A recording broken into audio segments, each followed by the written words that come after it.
Welcome to From Betrayal to Breakthrough. I'm Dr. Debi Silber, and today's guest is Moira Hutchison. Moira is a mindfulness-based life coach helping people shift from feeling stuck to being motivated and in charge of their lives.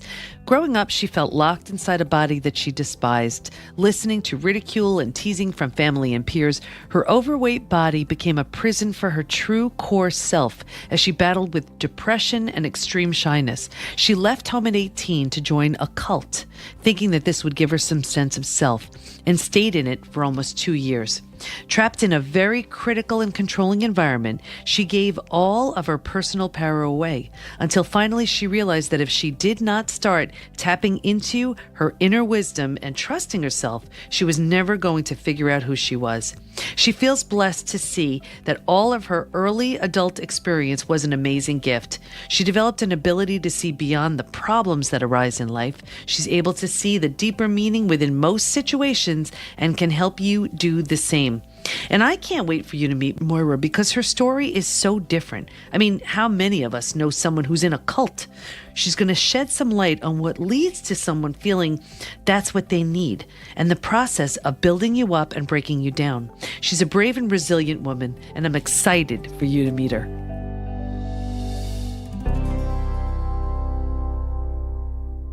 I am so excited to be speaking to Moira Hutchison today. Wait until you hear her story. This is going to be a very interesting conversation. Moira, thank you so much for joining us. Thank you for having me, Debbie. You know, we spoke a little bit about your background, and I just find it so fascinating. Can you tell us what makes a person dive into a cult? Tell us how all that started and what happened. So I was thinking, because in our conversation, you're talking a lot about betrayal. And so I was kind of looking at that in my mind, because I think that what happens to create that, to make a person go into that kind of scenario is a betrayal. So in my story, that I had completely I had not entertained anything else other than being a nurse. That's all my intention was to do, was I'm going to be a nurse. And so then when I was 17, I found out I couldn't. And so I was left with this sense of like, there's something wrong with me. What was all of those years of thinking, this is how I'm going, this is how my life's going to look. And then along comes this opportunity with this cult. It's this opportunity that says, hey, you can use those healing attributes that you've got. Well, you know what, and I want to stop you there when you said you had the intention of being a nurse and then you couldn't. Right. Why couldn't you?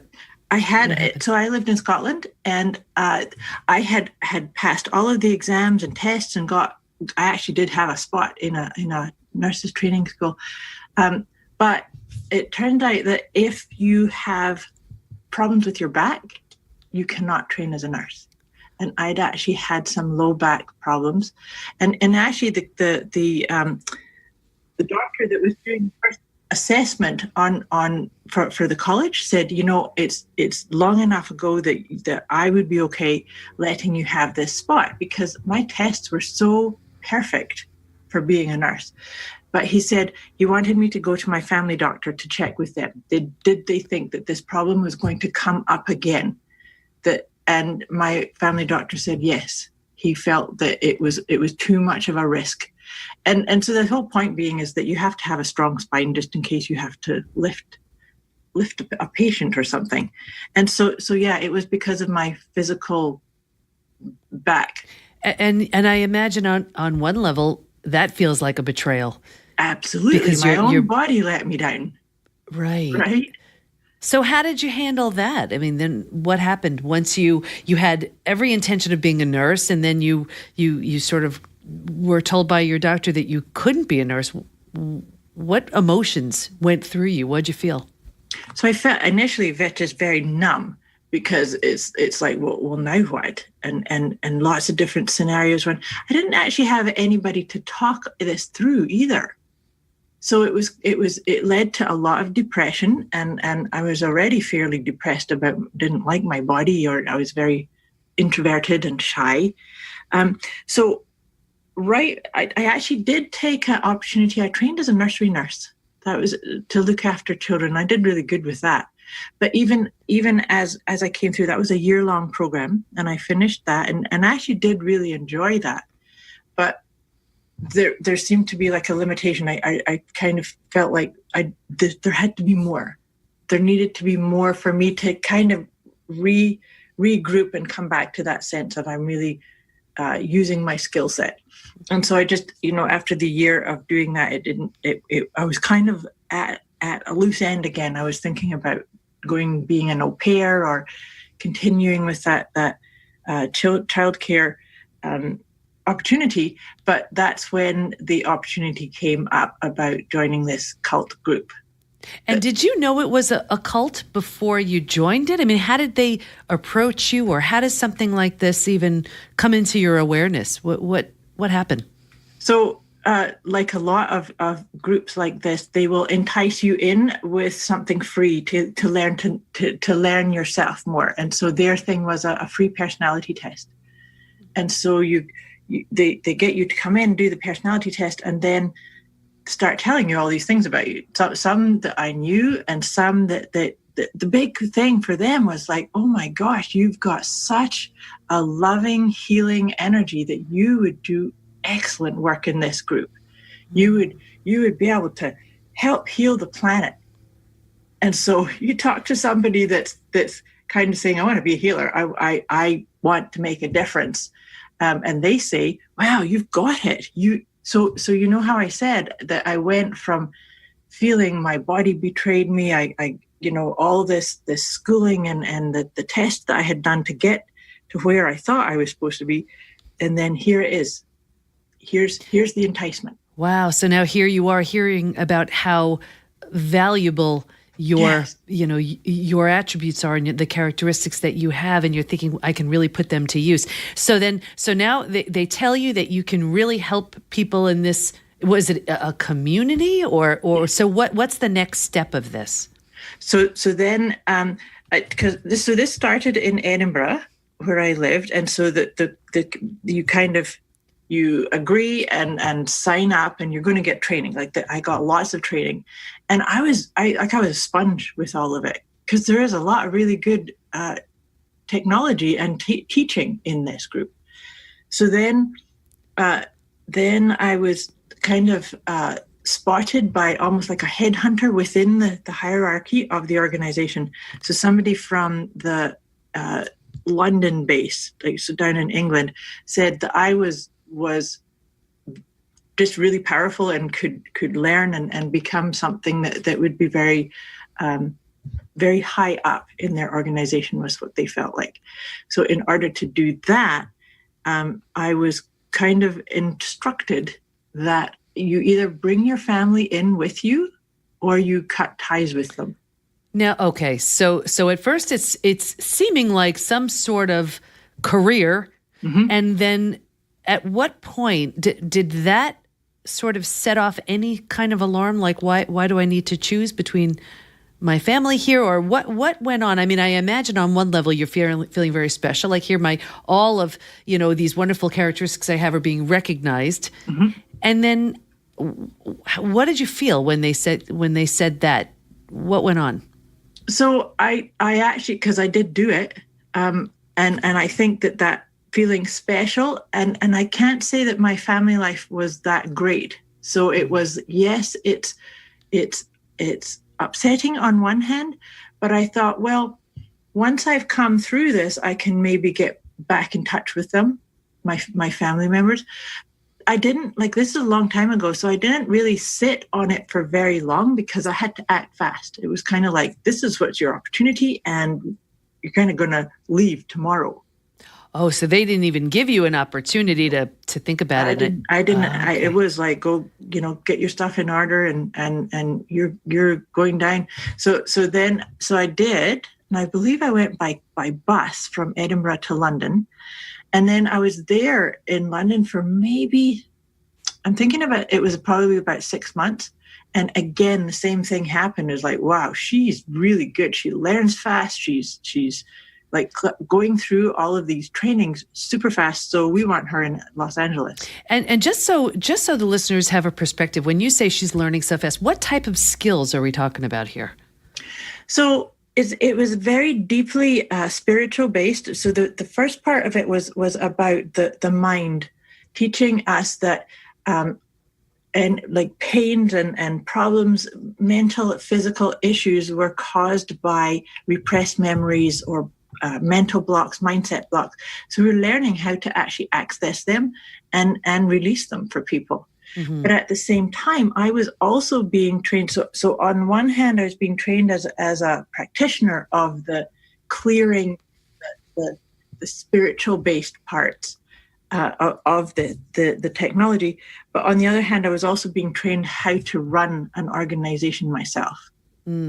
Which, you know, when you take a look at it with the right intentions, this so far could be wonderful. You know, accessing deep-seated things that we haven't acknowledged and then learning how to run a business. I mean, so far it doesn't sound so bad.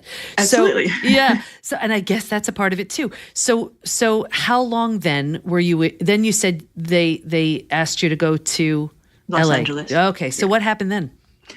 I actually really quite enjoyed the experience in LA because it wasn't so limited. Like in Britain, the rules were really followed. You know, it's like, well, because you're always on like a compound, so you didn't really know what was going on in the outside world, because that's the thing. There was no cell phones, no computers, no newspapers, no outside contact. So it's kind of like we created how we felt and what we did. And for the most part, it was okay. In LA, the energy is, because there's huge, it was a really big organization there. And I made some really good friends and I did really enjoy the learning part. And when you say living on a compound, how, just so we have perspective, how many people are living there with you? Hundreds, yeah. In Los Angeles, it was definitely hundreds for sure. And you're all living sort of in the same general area and only interacting with one another. Yeah. And I guess all learning the same philosophy. And so then what happened? Take us through the next step of that. So then I finished my training and then went back to England. And this is where it started. This is where I started going into, oh gosh, maybe this isn't the best thing. Because when I came back, now I was highly trained. In fact, I was higher trained than a whole bunch of people who decided maybe I was getting a bit too big for my boots. And so in order to prove myself, I was sent back to Edinburgh and basically told that I needed to fix the Edinburgh branch, which all of the people that were there when I basically came through were no longer there. It was basically me and maybe 5 or 6 newbies that didn't really know what they were doing and were just kind of following my lead. But no money, no resources, and I was basically instructed to, enroll students, enroll clients, and it was tough. And were you curious as to why most of the people who were originally there left? I could see, like, they all followed this one very charismatic person. And so like his wife went, his kids went, and the other people that were like, well, we follow our leader, our guru. And actually it's funny because I think like 4 of the people that left all replaced themselves with the same person. Mm-hmm. And so that was part of it was very stressful. And then the person who was the leader in the London area, she just, I don't know what it was. She just did not like me. And so was always telling me I was wrong. I was evil. I was creating chaos around me. And so I was stripped of my role in Edinburgh, taken down for handling. This is when things start getting into, it's punishment-based. You have to start facing your own transgressions and what's wrong with you and why are you not creating the success or making the money or selling the courses and products like we've taught you to. Right. So what did that look like? Then they were just, so this is where all of a sudden now here you are so regarded as helping and teaching and training, and now they're coming down on you like you're not selling enough or recruiting enough people. Is that what that looks like? Yeah. And at that point, I mean, is this the point where you said, this just doesn't feel right? Something's off here? Yes. But you see, I have nowhere. I have nobody to talk to. I have no money to get out. I'm in a place where like when I was in the compound near London, there was no way I could get out. So I did do the I call it handling. It's like basically you're cleaning up your own ethics level. You're admitting to things. You're doing menial tasks to make reparations and writing up your transgressions and things like that. So I did that, and then as part of I have to prove myself now, I was sent to Plymouth actually, and Plymouth again. It was the case. It was kind of like I had to be the one in charge and get the organization running smoothly. But I was actually told prior to doing this that if I proved myself, then I was going to get promoted to a very high rank in the compound near London. Mm-hmm. So it was kind of like a carrot, Right. And so is this where you started feeling, I imagine you feel a little stuck, like it doesn't feel right. You're here, you're supposed to be feeling bad about things that you're doing, but you're a good person, and that's a tough space. And is it that they give you a place to live or whatever it is, and you feel like, what do I do? And if I don't have family? So that seems like a very confusing place, mentally and emotionally. Extremely confusing, because the other part too about the confusion is that I make friends very easily. People like my energy. They feel comfortable sitting in my space, and so I would make friends. And it happened so many times where I would have a friend, and then I would find out that they had been ejected or thrown out or left, something. And then the scuttlebutt, all the gossip would be, oh, I always knew there was something wrong with that person. I always knew that they had evil intentions, and they weren't going to, they had some kind of alternative thing going on, and so therefore they were bad. I always knew that. And I would think, gosh, I didn't. Right. It was a good person. That was a good person. And it happened over and over again. And I was thinking, gosh, what happens if that ever happened to me? Does that mean all these people are going to start saying, oh, that Moira, I always knew she was evil. I knew she was going to destroy something, or, And so there's where it started to really unravel in my mind.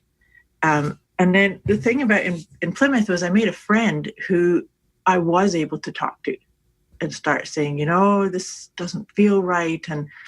And he actually witnessed some of the derogatory treatment that I was getting, that it had become quite personal based, that Moira's capable and she can do this, and so therefore do it more. Yeah. So now you had this, we call it a trusted other, someone that you could speak with and sort of act as a sounding board. Yes. So what did that lead to? Did that confirm that this doesn't feel right and I need to get out of here, or what happened? Yeah, that's exactly what it was. It did. Over a period of time, it strengthened that doubt in me of, no, this isn't the right thing for me. And if it continues, I am going to get more of that kind of treatment of there's something wrong with you, we need to fix you type of scenario. And so it is through that person that I left. And how did you, I imagine there was so much fear there, because here, terrified. In the beginning, you felt like this was a safe home and new space, and now you're realizing that it isn't. How did you trust your inner guidance? How did you strengthen your inner guidance? Because with betrayal especially, it's one thing we tend to turn down to make things easier. So and in turning it down, we often miss the signs that when our intuition is up, we can see. So how did you strengthen that? So some of it was, how I just said to you about the witnessing when the gossip or the scuttlebutt, people were saying, well, I always knew that person was bad. And I'd be thinking, nope. And so that is my own inner wisdom was guiding me and speaking and saying, hey, you are a good assessor of characters, of personality.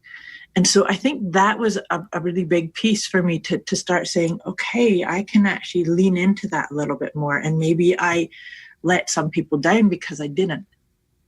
But then also the fact that I was able to finally speak to somebody and say, this is what the conversation is going over here, and this is what the belief is over here. And it's like, yeah, that's not right. That's not healing. That's not altruistic. That's manipulative and controlling. Right.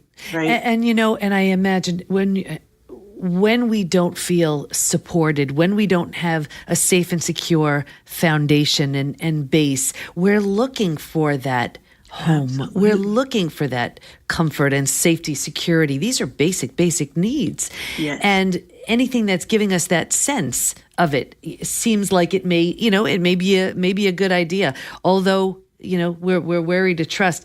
What would you say to someone who, they came from a challenging background and something seems like some sort of group? I mean, this could just be a club, a group, a job.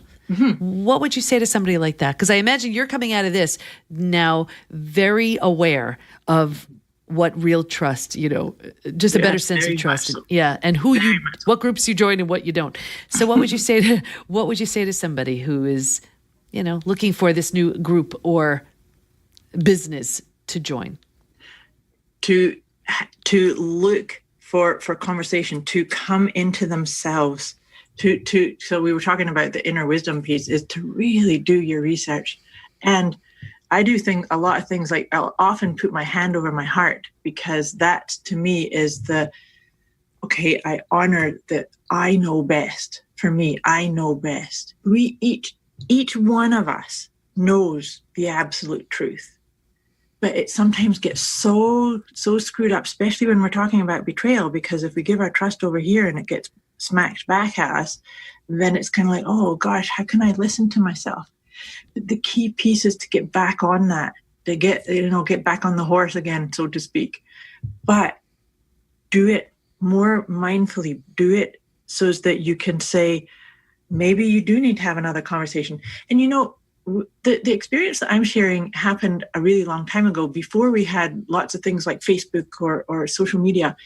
I think that we're in a much stronger time where we can actually reach out more.